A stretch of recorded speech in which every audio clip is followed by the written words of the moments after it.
नाज़िन सखर जे MMC college में ثقافتي programme मुनाक़द कयो वियो। डॉक्टरनी पैरामेडिकल समेत मुख़्तलिफ़ उहिदनि ते कम कंदड़ स्टाफ ऐं समाजी माण्हुनि शिरकत कई।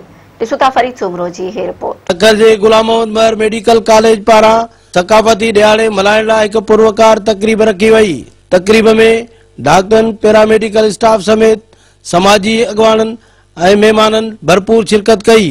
तकरीब जा महिमान ख़ास गुलाम मोहम्मद मेडिकल कॉलेज जो principal doctor professor Zulfiqar Ali Soomro, Ghulam Mohammad medical अस्पताल MS doctor Tasleem Khamisani, Mehran TV जो bureau chief Fareed Soomro, police surgeon doctor Yaseen, sonologist doctor Abdul Wahid Abbasi ऐं डॉक्टर अजीज अब्बासी जन हुआ।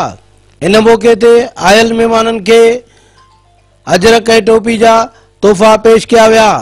तकरीब में आयल फनकारनि क़ौमी गीत गाए महिमाननि खे झुमाए विधो ऐं खूब दाद वसूल कई। तकरीब जे महिमान ख़ास सिंधी सकाफ़त ते रोशनी विझंदे चयो त उहे क़ौमूं ज़िंदा हूंदियूं आहिनि जंहिंजी सकाफ़त आहे ऐं सिंधी क़ौम जी सकाफ़त अजरक ऐं टोपी आहे। कैमरामैन इशफाक सां गॾु फरीद सूमरो, मेहरान टीवी, सखर।